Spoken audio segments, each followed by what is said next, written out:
élection Amérique yi dox ci diggante ñaari candidat yi di Donald Trump ak Joe Biden résultat yi ba tey génnagul xëccoo bi saa su ne mi ngi gën di teeng ngir ñoom ñaar kenn nangu la ta bàyyi moromam lu toll ni tarfatal ay ni waaye li ci gën a yéeme mooy ba léegi wàññi xob yi mi ngi wéy di amandi ci yenn dëkk yi ndax kay si xobi wote yi ñi ngi wéy di yëg si di jóge ci yenn gox yeeg gox-goxaan yi waaye fii mu ne nag bëti seetlukat yëpp ñi ngi tege ci benn ci dëkk yi nga xam ni moom la anglais di tuddee swing state ñu koy wax dëkk yi nga xam ne ñoom ñooy atte vote bi ndax dëkk yu mag la yooyu dëkk mën nga cee boole dëkk bu mel ni Georgia Pennsylvanie Nevada Arizona Florida North Carolina Michigan ba tey nga teg ci dëkk bi ni Minnesota waaye li ci gën a yéeme mooy benn ci candidat yi Donald Trump moom démb dañuy mën la génne ci kanamu supporteram ñu mëdd ko ak i tàccu muy xamale ni moom gagné na.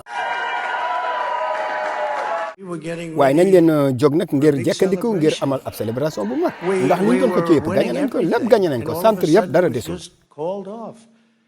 résultat yi tey ci guddi nag moom rafet na lool leen jekkas ndiku nag ngir jéem a génn ci biti bu ko defee daal di célébrer mbir moo xam ne mbir mu rafet la mbir mu baax la ci ndam lu rëy lii ñu am ak vote bu mag bi nga xam ne moom lañu am waaye ba tey nag gis naa ne lii moom gàcce gu rëy la ci suñu réew ñun dañoo pare woon ngir gagné élection yi te ca dëgg-dëgg gagné nañu élection yi te dëgg-dëgg gagné nañu élection yi waaye ba tey kii di Donald Trump nee na moom nañu taxawal wàññi bi ñuy wàññi xob yi buñ taxawalul wàññi xob yi dina dem fan ba xam na nekk menn lii nag mooy jëfi fraude ji gën a rëy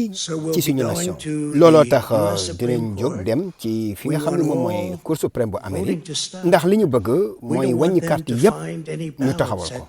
ndax li ñuy bañ mooy ñu nekk fa di dajale ay carte ba 4 heures du matin ñu jël lépp dugal ko ci biir liste bi ok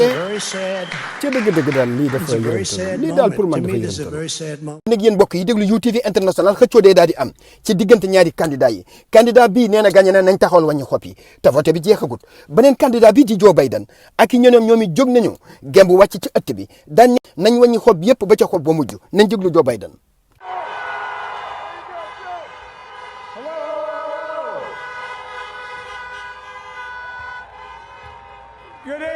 jàmm ngeen yendoo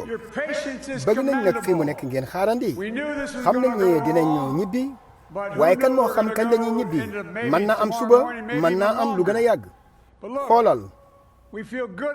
fi ñu nekk neex nañu de ca dëgg-dëgg neex nañu dadi li ma leen bëgg a leeral fii rek mooy ba tey dañu ma di gëm ni ñu ngi ci kaw yoonu am ndam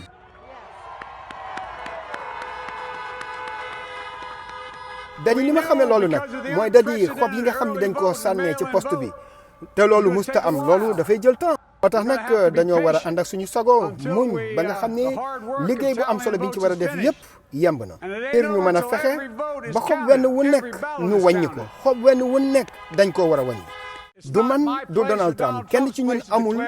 kàddu wax kan moom moo gagné élection yi waaye yéen peuple américain yéen a amee kàddu googu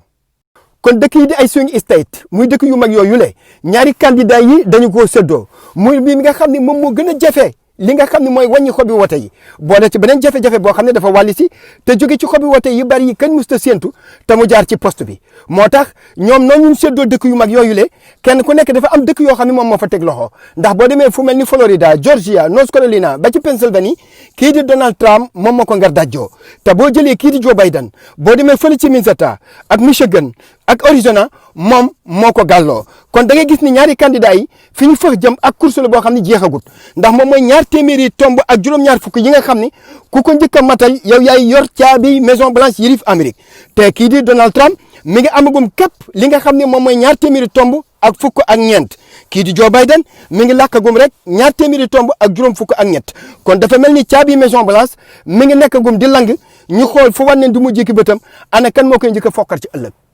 mbokk yi bu leen fàttee abonné ci chaîne bii di UTV international te bés cloche de notification bi pour mën a jot suñu yeneeni vidéo jërë ngeen jëf